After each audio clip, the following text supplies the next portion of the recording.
साध संगत जी, प्रेम से कहना धन निरंकार जी। स्वागत है आप सभी का आपके ही चैनल पर। हाजिर हूँ मैं आप सभी के लिए एक नई साखी लेकर। तो चलिए आज की साखी सुनते हैं। साध संगत जी, प्राचीन समय की बात है। काशी नरेश ने एक बार रात्रि में एक स्वप्न देखा। स्वप्न में देवदूत ने उनसे कहा कि नरेश, तुम बहुत बड़े पुण्यात्मा हो। तुम्हारे लिए स्वर्ग में एक आवास बना है और जब चाहो तुम उसमें जाकर आराम कर सकते हो।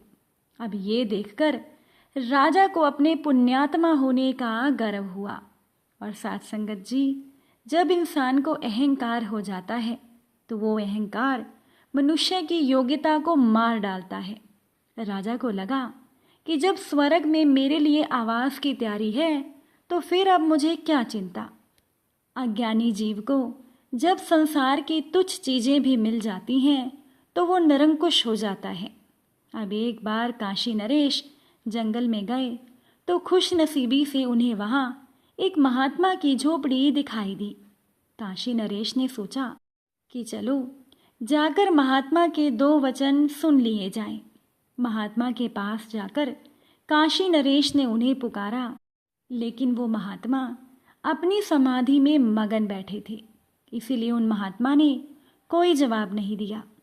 अब राजा को लगा, मैं काशी नरेश इतना बड़ा धर्मात्मा, ये महात्मा मेरे ही राज्य में रहते हैं, फिर भी मेरी आवाज़ तक नहीं सुनते, इसीलिए इनको कुछ सबक सिखाना चाहिए। साथ संगत जी, अहंकार और सत्ता आदमी को अंधा बना देते हैं।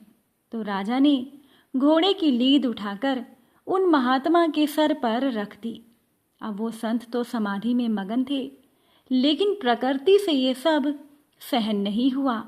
अब उसी रात पुनः वही देवदूत राजा के सपने में दिखे और देवदूत ने राजा से कहा, राजन, स्वर्ग में तुम्हारे लिए जो आवास बना था वो है तो सही, लेकिन वो आवास पूरा लीद से भर गया है और उसमें तो एक मक्खी तक के लिए जगह नहीं है, तो तुम उसमें कैसे घुसोगे।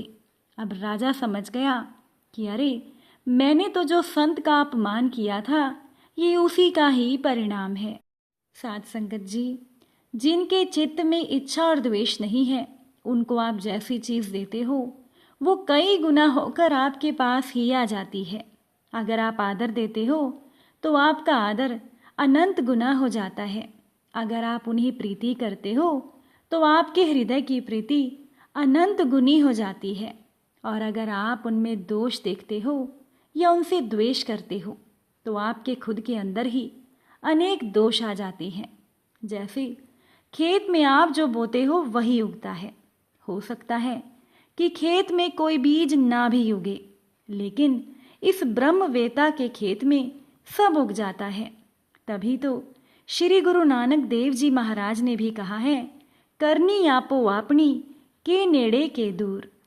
अपनी करनी से ही आप अपने भगवान के, महापुरुषों के करीब अपने आप को महसूस करते हो और अपनी ही करनी की वजह से आप अपने आप को उनसे दूर महसूस करते हो।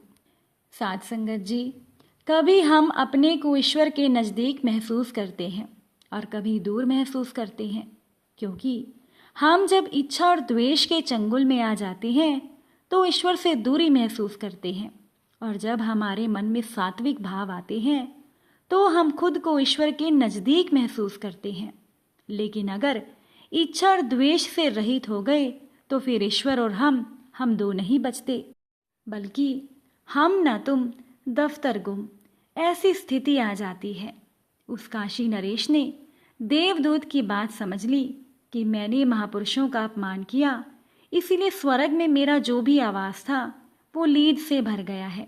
अब सुबह उठकर उन काशी नरेश ने अपने वजीरों से बात की कि कैसे भी करके वो लीद का भंडार खाली हो जाए, मुझे कोई ऐसी युक्ति बताओ।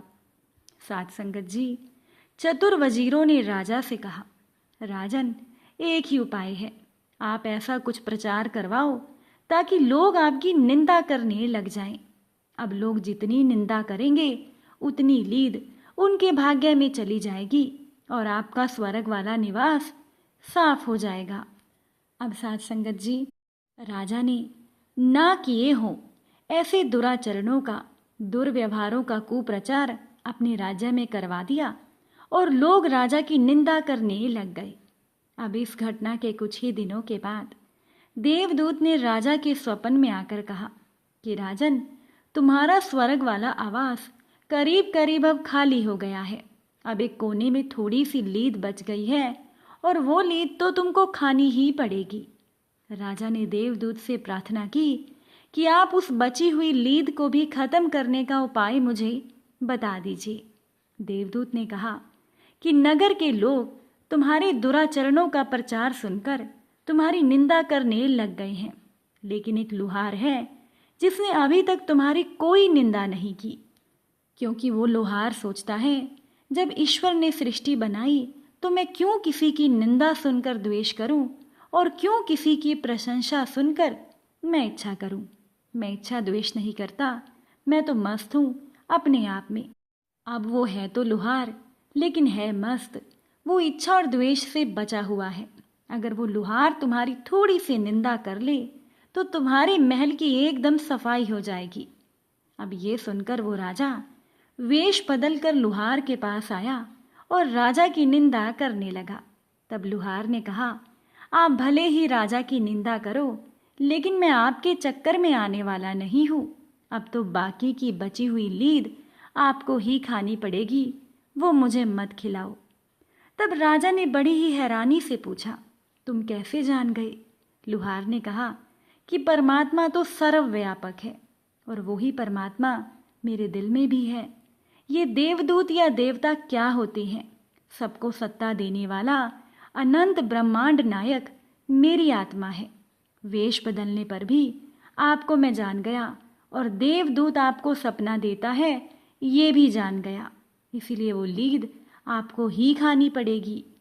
साध संगत जी, जब इच्छा और द्वेष होता है तभी सब उल्टा दिखता है, और जिसके जीवन में इच्छा द्वेष नहीं होते उसे सब साफ साफ दिखता है।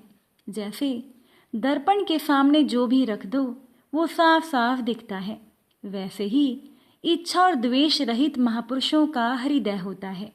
साध संगत जी, भगवान श्री कृष्ण जी के ये दो ही वचन अगर हमारे जीवन में उतर जाएं तो बहुत बड़ी बात है।